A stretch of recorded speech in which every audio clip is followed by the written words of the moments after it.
Muy buenas noches, bienvenidos a Morrovisión. Vamos a conversar con Juan Manuel Carrasco, Seremi del Trabajo y Previsión Social de nuestra región, porque está en la agenda el tema laboral. Estas últimas semanas ha estado en la palestra, pues este tema. Hay versiones y versiones que nos motivan a entender mejor, y para eso para entender mejor de qué se trata esta modernización, qué alcances tiene, cómo afecta o cómo beneficia. Para eso hemos invitado a Juan Manuel, Seremi del Trabajo y Previsión Social, porque evidentemente domina la materia, y de eso se trata, de hablar con gente que sepa. Bienvenido, Seremi, a Morrovisión.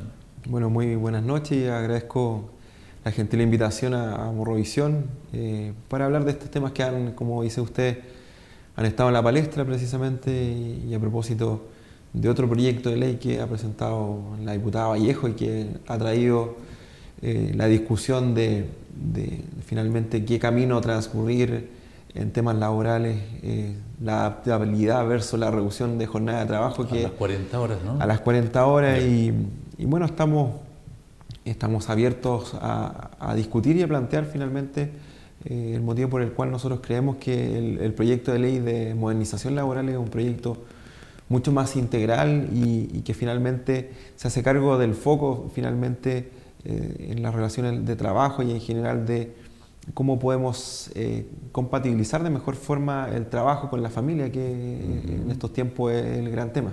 Claro.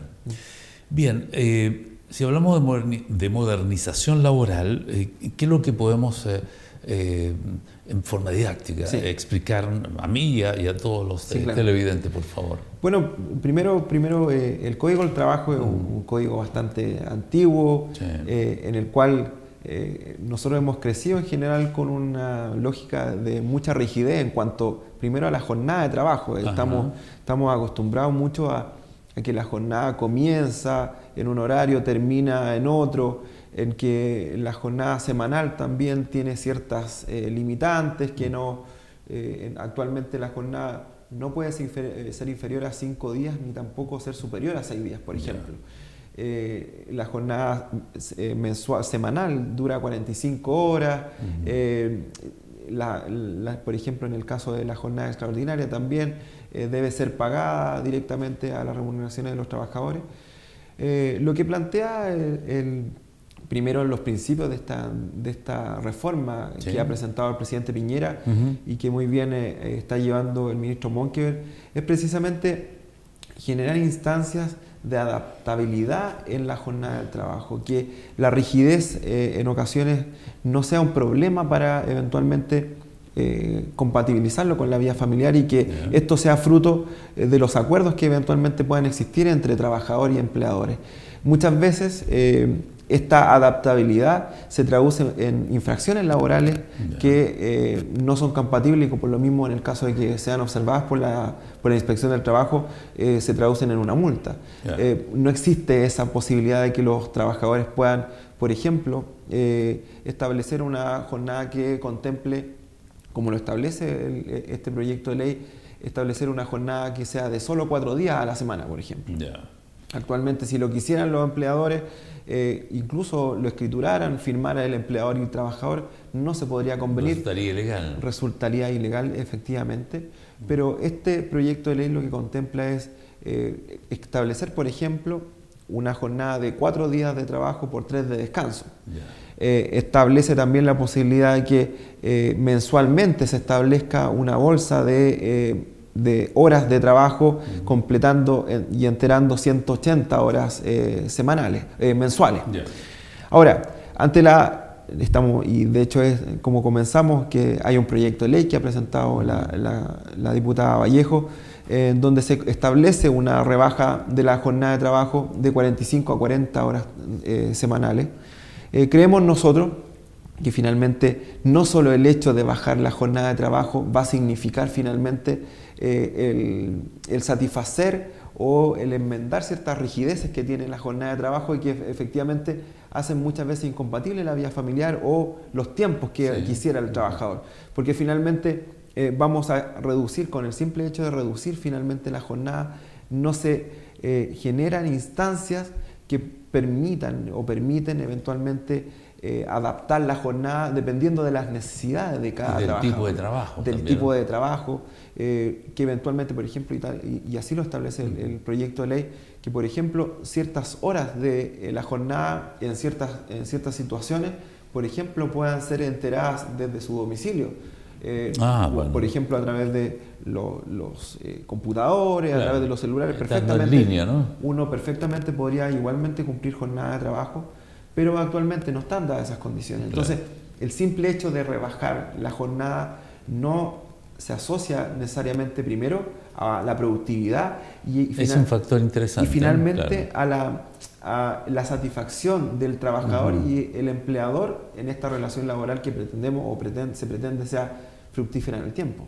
La flexibilidad está acotada, me imagino, también con ciertos márgenes. O sea, por supuesto que sí. Hay límites, ¿verdad? Porque si no, esto podría transformarse en un abuso finalmente, si es que tú lo ves así, absolutamente al libre albedrío su aplicación. Pero habiendo límites, no parece tan extraño que se produzca una modernización o una forma de resolver las jornadas laborales en función de diferentes tipos de trabajo. Por ejemplo, ya sabemos, por ejemplo, que los conductores de vehículos de transporte pasajero tienen un límite de horas. De 180 horas. Claro, ¿verdad? Los pilotos de los aviones también. La gente que trabaja en la minería también tiene acotado sus formas de descanso.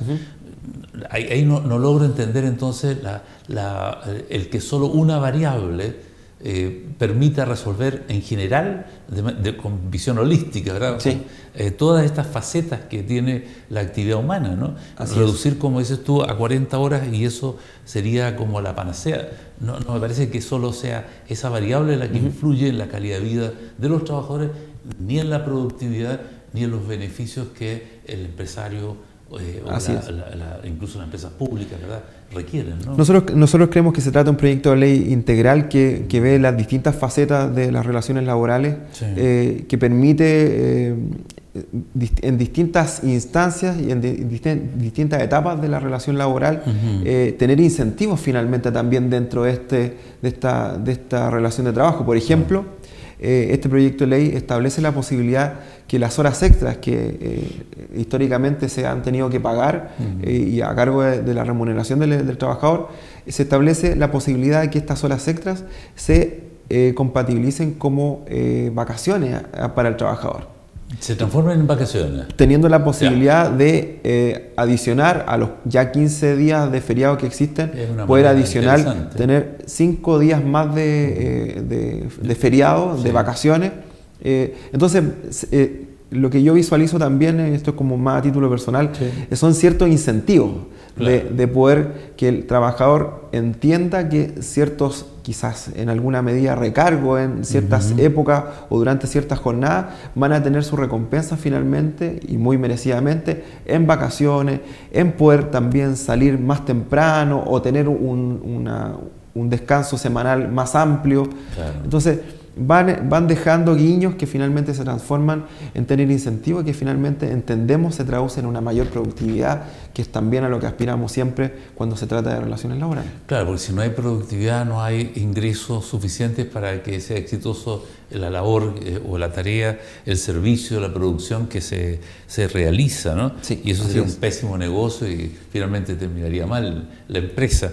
En definitiva tiene que haber una ecuación que permita una mejor calidad de vida, una flexibilidad, estoy entendiendo lo que me explica, con el manejo de las horas laborales, la productividad y finalmente el éxito de la empresa que está obteniendo las utilidades que ha calculado necesarias para su existencia, su crecimiento, su permanencia, ¿no?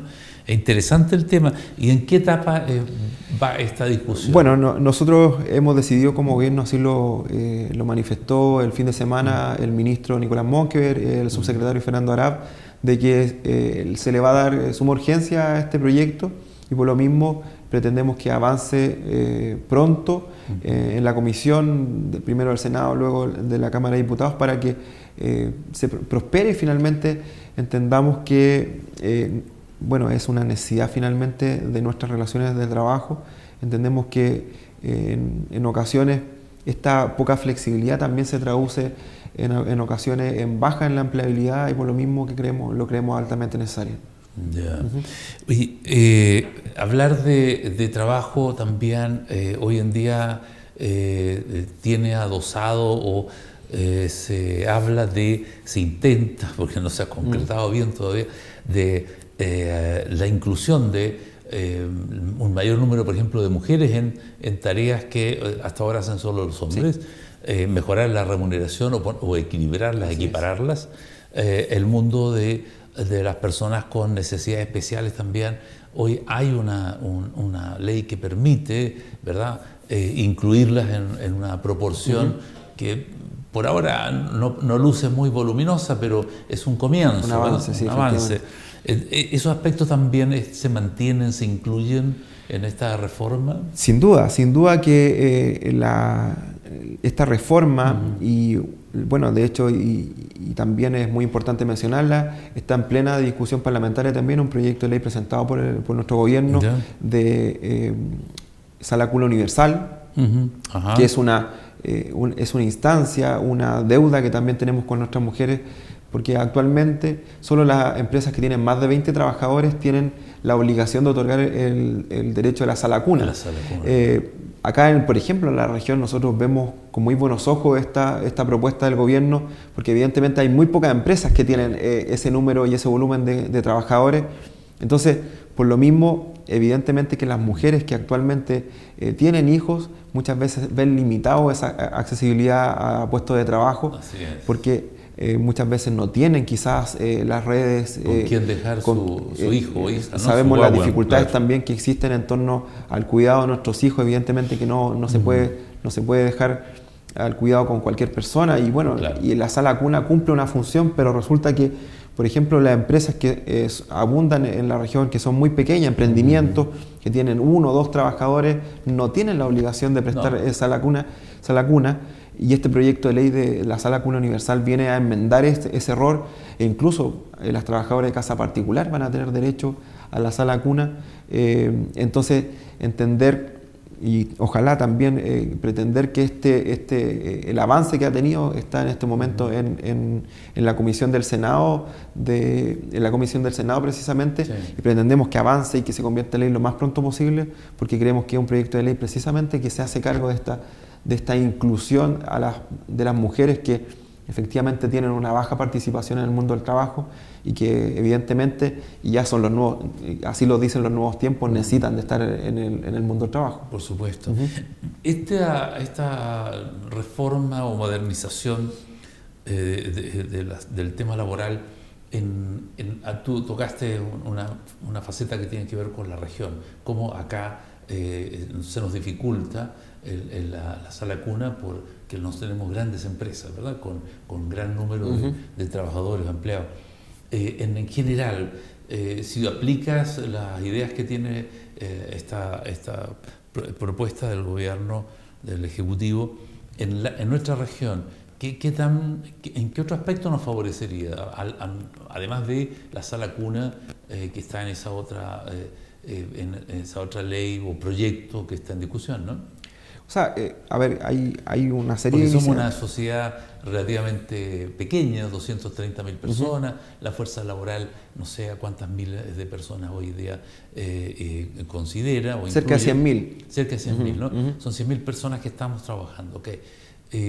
Esta modernización, ¿de qué manera en nuestra región, con sus características específicas, peculiares, podría ser más exitosa, pues, finalmente? Bueno, nosotros creemos que este proyecto y los otros que está propiciando, como lo es el teletrabajo, por ejemplo, que también es otro proyecto que se suma, se complementa finalmente, conjunto, viene a nivelar un poquito la cancha, porque no solamente tenemos a las mujeres que tienen dificultad en el acceso al trabajo, sino que nosotros, por ejemplo, en la región tenemos la mayor tasa de personas en situación de discapacidad a nivel nacional. Y efectivamente el teletrabajo, instancias de modernización laboral permiten el acceso a más personas que históricamente han sido desplazadas, como por ejemplo son las personas en situación de discapacidad. Y no solamente las personas en situación de discapacidad, sino que son los familiares que muchas veces están al cuidado y quedan postergados también de poder incluirse en el mundo del trabajo. Estas instancias de flexibilidad que permiten compatibilizar de mejor forma la vida familiar, evidentemente que no solamente a nuestra región, sino que en general en el mundo del trabajo, una persona perfectamente en la región de Arica y Parinacota podría estar trabajando a distancia, quizás incluso en otra región, por necesidades como por ejemplo son los call centers, ¿no? Los nuevos trabajos, que son los trabajos que requieren de tecnologías. Estamos también en ese sentido en un proceso muy potente que lidera el CENSE, generando instancias de capacitación en las nuevas tecnologías, en los nuevos trabajos que se van generando. De hecho, estamos muy pronto a generar un convenio con la Municipalidad de Putre en instancias de capacitación en materias de este tipo a nuestros jóvenes que están egresando en el Liceo de Putre. Así que esto es una dinámica que no se detiene, así lo ha dicho el presidente. Hay una ola que hay que subirse, si no nos quedamos afuera, y la región de Arica y Parinacota evidentemente que no está ajena a eso. Bien. Oye, para cambiarte de tema y darle una cierta redondez a la conversación, la reforma de las pensiones, ya que hablamos de modernización, reforma, ¿en qué trámite va o dónde está trancado o qué finalmente se va a lograr en este tema? Primero, como gobierno estamos bastante satisfechos en relación a la tramitación que ha tenido el proyecto de reforma de pensiones. Nosotros hace 7 meses, 8 meses presentamos el proyecto de ley y hemos tenido una incesante discusión en las comisiones, tanto del Senado como la Cámara de Diputados, en donde hemos llegado a ciertos acuerdos que dicen relación principalmente con generar una nueva institucionalidad en relación a la administración de este 4%, que es el 4,2% que pretende aumentarse la cotización individual de nuestros trabajadores.